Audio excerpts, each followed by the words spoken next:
नमस्कार, मैं हूं जायरा। एपीएन के लोकप्रिय कानूनी प्रोग्राम लीगल हेल्पलाइन में आपका स्वागत है। इस कार्यक्रम में हमारे कानूनी विशेषज्ञ रोजमर्रा की जिंदगी की समस्याओं से जुड़े कानूनी मसलों पर आपकी शंकाओं का समाधान करते हैं।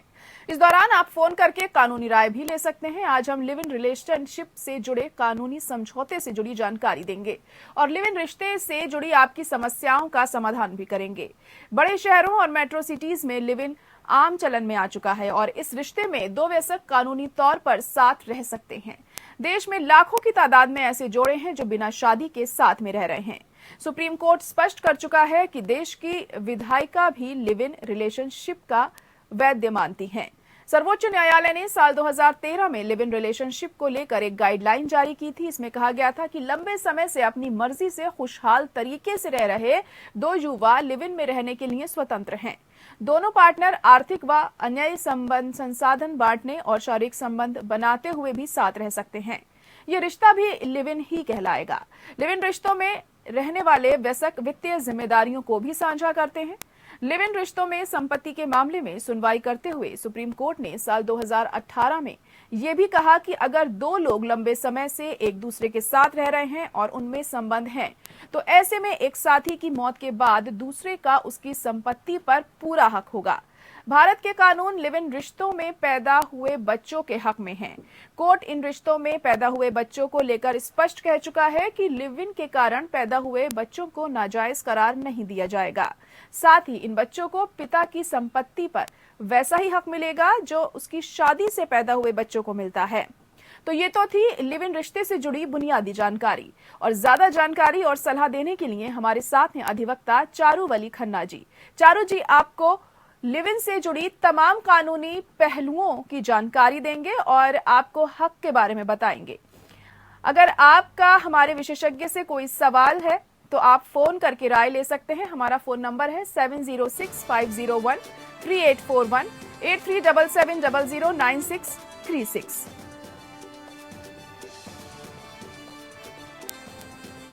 तो अधिवक्ता चारू जी हमारे साथ जुड़ी हुई हैं और पहला सवाल चारू जी आपसे मैं ये करना चाहूंगी कि लिव इन की आखिर कानूनी परिभाषा क्या है? लिव इन रिलेशन कब वैध माना जाता है? देखिए, ये रिलेशनशिप जो जिसकी हम बात कर रहे हैं, इसमें कोई ऐसी कानूनी परिभाषा नहीं है। लेकिन जो वयस्क है, जो अडल्ट है, 18 से ऊपर है, वो अपना स्वतंत्र जीवन जीने का उसको पूरा अधिकार है।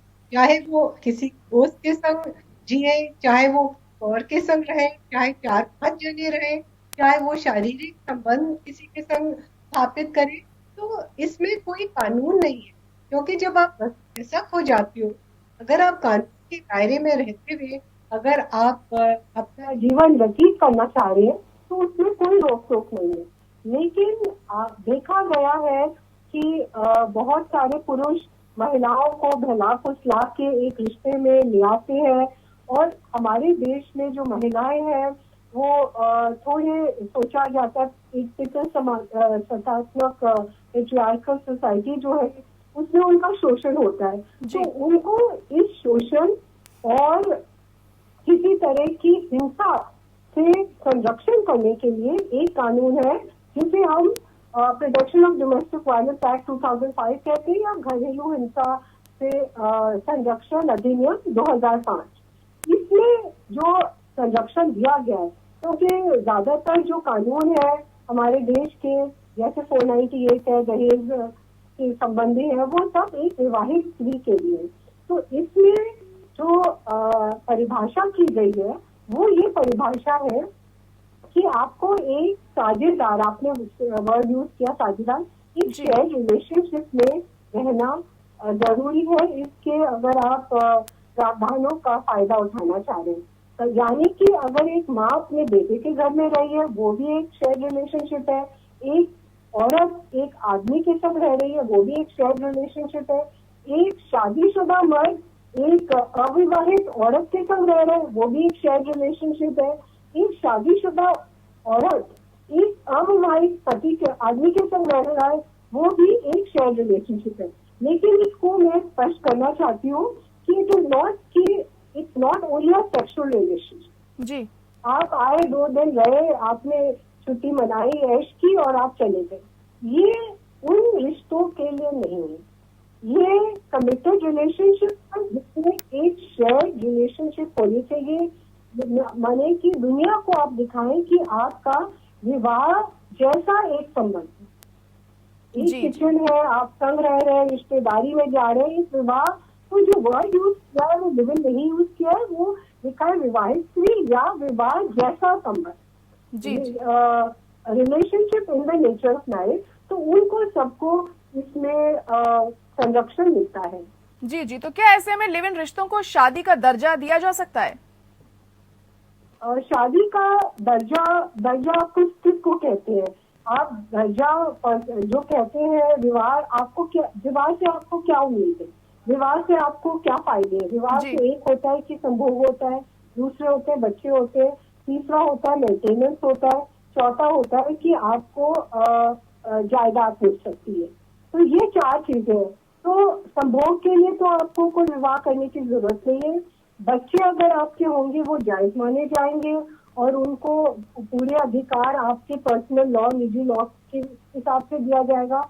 यानी कि अगर आप हिंदू हैं और तो आपका दोनों जो लिविंग में है वो हिंदू है, तो उसका जो बच्चा है जी उसको हिंदू जो कानून है, क्योंकि आपको पता है हमारे देश में अलग अलग कानून अलग अलग लोगों के लिए उनके धर्म के अनुसार कानून लागू होते हैं। तो अगर हिंदू है तो ही इज लायबल, उसकी जिम्मेवारी बनती है अपने बच्चे का परवरिश और उसका भरण पोषण करें, चाहे वो विवाह के अंदर पैदा हुआ या विवाह के बाद। लेकिन ये मुसलमान अगर आप हैं तो ये मुसलमान पिता को ये भार नहीं सहना होता है। तो अलग अलग कानून है उसके हिसाब से है।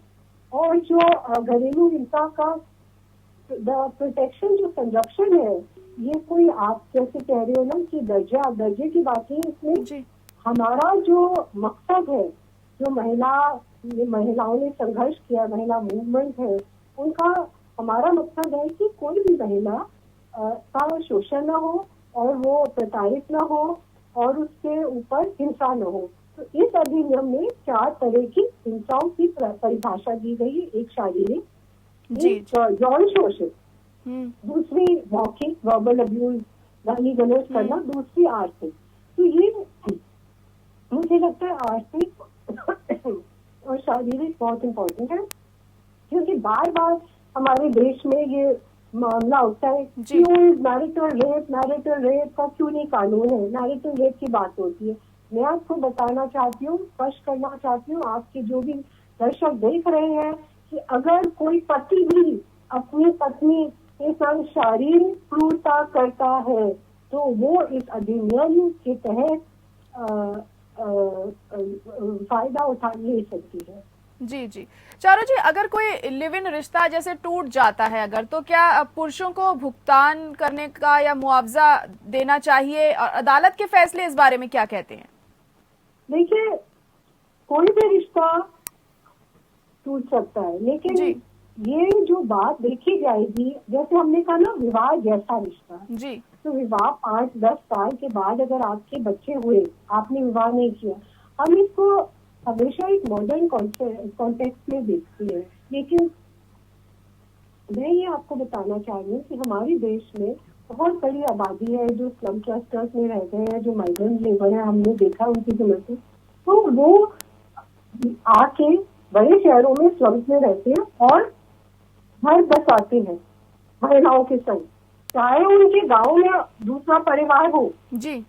विवाह इज इलीगल, माना नहीं गया है, तो वो इनके संग परिवार बसाते हैं और बच्चे भी पैदा करते हैं। तो ये जो महिला है या ये बच्चे को, उनको सारे अधिकार मिलने चाहिए। जी बिल्कुल, जाहिर तौर पर मिलने चाहिए। इस तरह के संबंधों में अगर रिश्ता ये टूट जाता है तो फिलहाल अभी एक वक्त छोटे से ब्रेक का हो गया है, वापस आएंगे तो और जानेंगे क्या कुछ बातें लिव इन रिलेशनशिप में कानूनी तौर पर कही गई हैं। चारू जी, अगला सवाल आपसे ये जानना चाहूंगी कि लिव इन रिलेशनशिप में अगर धोखा होता है तो क्या लड़की रेप का चार्ज लगा सकती है ऐसे में? देखिए, रेप का चार्ज तो कभी भी लग सकता है। Rape is what is rape जी, अनकंसेंशुअल सेक्स। अगर किसी ने किसी से जबरन यौन इच्छा की है तो वो रेप है। तो उसमें आपके रिश्ते से कोई ताल्लुक नहीं है ना जी। वो तो अगर आपको रेप करता है, बस ये नहीं, ये सही नहीं है अगर एक अडल्ट औरत एक लड़का जो है एक कंसेंसुअल मीन्स आप एक रिश्ते में है एक इंसान के साथ 4-5 साल तक सब कुछ अच्छा चल रहा है और फिर आप सडनली उस पर रेप का चार्ज लगा देते हैं। जी। तो ये आप शक के दायरे में, अगर क्योंकि वो रिश्ता तोड़ना चाहता है आप जी। कैसे उसने रेप का चार्ज लगाए, तो ये शक के दायरे में आता है और जो महिला कहेगी उसको वर्बेटिम नहीं माना जाएगा। जी। मैं आपको आपने दर्जे की बात की, मैं एक और चीज बताना चाह रही हूँ। जी। जहाँ तक अगर आप एक विवाहित कपल है, दंपति है, जी। तो आप बच्चे को अडॉप्ट कर सकती हैं। जी। अगर जिसकी नहीं हो रहे या वैसे भी लोग बच्चे चाहते हैं, आप जी। जी। दोनों दंपति पति पत्नी बच्चे को अडॉप्ट कर सकते हैं। जी। लेकिन अगर आप एक लिविंग रिलेशनशिप में है, अविवाहित रिलेशनशिप में है, तो फिर आप नहीं कर सकते, तो इंडिविजुअली आपको करना पड़ेगा। जी। एज अ कपल आप नहीं अडॉप्ट कर सकते। तो हम्म। थोड़ी सी इसमें जैसे कहते हैं ना बाधाएं हैं, जी। जी। जी, थोड़ी फर्क बहुत भी है। बाधाएं हैं इसमें। जी। तो अगर और आपने ब्रेकअप हो बड़ी जा जी। जी। जी। जी, अगर ब्रेकअप हो जाता है जैसे, तो मेंटेनेंस की डिमांड भी की जा सकती है क्या महिला की तरफ से? ब्रेकअप में महिला की जस्ट लाइक दैट डिमांड नहीं की जा सकती, उसको एक साबित करना पड़ेगा कि ये मेरे संग आर्थिक हिंसा हुई है। माने कि मैं घर चला रही थी, जो भी है आपको एक साबित करना पड़ेगा ना। ऐसा ही थोड़ी ना है कि आपने एक रिश्ता बनाया फिर ब्रेकअप किया फिर आप मेंटेनेंस मांगे फिर एक और। आपको ये साबित करना पड़ेगा कि आपके संग ये आर्थिक हिंसा हुई है। देखिए, एक जो आपने डेथ ऑफ मृत्यु की बात की और आपने कहा सुप्रीम कोर्ट में, ये केस टू केस वेरी करता है और हर केस की जो पेचीदगियां होती हैं वो अलग होती हैं। तो इसीलिए मैं एक्सप्लेन करना चाह रही हूँ कि ये जो अजय कुमार वाला केस था, इसमें ये लोग एक ही बिल्डिंग में रह रहे थे, एक बिल्डिंग में रह रहे थे, जॉइंट फैमिली थी, जॉइंट बिजनेस था। तो एक जैसे कहते हैं ना जॉइंट फैमिली थी, संयुक्त परिवार सा था। तो जब मृत्यु हुई तो जाहिर सी बात है कि महिला को अधिकार मिलने चाहिए। बस ये नहीं कि आप अलग कहीं रह रहे हो, आप से लखनऊ में रह रहे हो, कपिल बॉम्बे में रह रहा है और फिर आप दावा डालते हो जो परिवार के विरुद्ध, जो कहीं लखनऊ या पटना में रह रहे। इस केस में सब चल रहे थे, तो कोर्ट ने कहा कि उसके और संयुक्त बिजनेस था, संयुक्त परिवार था। तो कोर्ट ने कहा कि ये दायित्व बनता है ब्रदर इन लॉ का, देवर था या देवर का, कि वो इसका भरण पोषण करे। जी। और सबसे जरूरी बात है कि अगर आप इसमें बच्चे पैदा करते हैं, तो दंपति में अगर एक बच्चे पैदा करते, बच्चा जायज नाजायज नहीं होता। ये तो दोनों का एक जिम्मेवारी बनती है कि बच्चे का भरण पोषण अच्छे करें, और ये आदमी की जिम्मेवारी होती है कि ये उसके लिए मेंटेनेंस दे। जी, तो ऐसे में कानूनी स्थिति क्या होती है? बच्चा पैदा होता है तो कानूनी तौर पर क्या स्थिति मानी जाती है ऐसे में? vis-a-vis द चाइल्ड, देखिए चाइल्ड का सुप्रीम कोर्ट ने कहा कि there is no such thing as illegitimate या लेजिटिमेट चाइल्ड। और जहाँ तक हिंदू लॉ है, उसमें सेक्शन धारा 16 हिंदू मैरिज एक्ट जो है, हिंदू विवाह अधिनियम में, उसको चाहे वो बच्चा लेजिटिमेट हो या इलेजिटिमेट, यानी कि विवाह के अंदर पैदा हुआ है या विवाह के बाहर से, पिता का उसके भरण पोषण का पूरा जिम्मेवारी बनेगी और वो बच्चा उसके पिता का हकदार बनेगा उसकी संपत्ति में, क्योंकि बच्चा तो पिता का ही है ना। You can not deny him the right. तो उसकी जो भी संपत्ति होगी उसमें, अब ये आपने देखा होगा, अभी एक केस था बहुत चर्चित, एनडी तिवारी केस, जिसमें बेटे ने सारे अधिकार मांगे और फाइनली उसको मिले। उसके माँ के विवाह नहीं हुआ था, बट सारे अधिकार मिले। बस यही आप साबित करना पड़ेगा कि ये बच्चा उसका है। जी जी। वही अगर क्योंकि अगर वो पिता कहेगा कि मेरा नहीं है। जी जी जी, अगर जैसे सपोज एक साथी की मौत हो जाती है तो दूसरे का उसकी संपत्ति पर क्या हक होता है? सॉरी, मैं जी, फिर से अगर रिपीट एक किसी की करिए। डेथ हो जाती है किसी एक पार्टनर की, तो दूसरे पार्टनर का उसकी संपत्ति पे क्या हक होगा?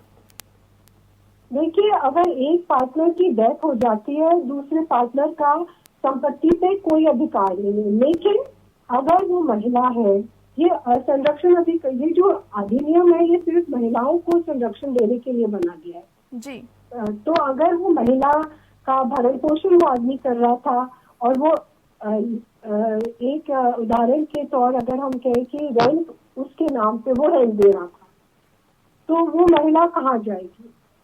तो वो उसको उस घर से कोई हिला नहीं सकता और वो इविक्ट नहीं, आप उसको बेदखल नहीं कर सकते।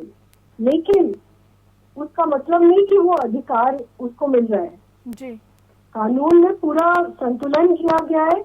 उसको अगर आपको बेदखल करना है शेयर्ड हाउस होल्ड से, तब आपको कानूनी प्रक्रिया कोर्ट में केस डालना पड़ेगा इविक्शन का, तभी हो सकता है। जी जी। और वहीं अगर लिव इन रिश्ते में स्त्री के यौन उत्पीड़न पर क्या घरेलू हिंसा का कानून जो है वो लागू हो सकता है क्या?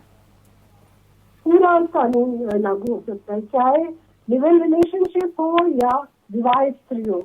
जो भी एक साझेदारी जो एक रिश्ते में है, वो उससे ये कानून लागू हो सकता है। और जो अधिनियम की रूल्स जो है, नियम जो है, उसमें उदाहरण दिए गए जी कि यौन शोषण किस किस तरह का यौन शोषण, उसके उदाहरण दिए गए। और उसके अतिरिक्त अगर आता है तो वो बहुत ही संगीन जुर्म है। मैं आपको ये एक और चीज बताना चाहती हूँ कि ये अधिनियम का धनुष जो है वो संरक्षण अधिकारी है, that is the protection officer. और इसमें एफआईआर नहीं दर्ज होता। इसमें एफआईआर फर्स्ट इंफॉर्मेशन रिपोर्ट, सबको पता होगा, पुलिस में दर्ज होती है। इसमें डीआईआर बनती है, डोमेस्टिक इंसिडेंट रिपोर्ट, घरेलू हिंसा की रिपोर्ट। और ये जो है ये घरेलू हिंसा अधिनियम प्रोटेक्शन ऑफिसर, संरक्षण अधिकारी जो है वो बनाते हैं। जी बिल्कुल, ऐसे में महिलाओं की भी इस चीज को फॉलो करके मदद हो सकती है अगर इसको वो अप्लाई करें और इसकी शिकायत दर्ज की जाए। तो बहुत शुक्रिया चारुवली खन्ना जी हमारे साथ जुड़ने के लिए, और इतनी अहम जानकारी आपने हमारे दर्शकों को दी कि लिव इन रिलेशनशिप के में क्या कुछ कहा गया है कानून की तरफ से और वो क्या कुछ कर सकते हैं इसके तहत। और इसी के साथ लीगल हेल्पलाइन में आज के लिए इतना ही। मुझे दीजिए इजाजत, नमस्कार।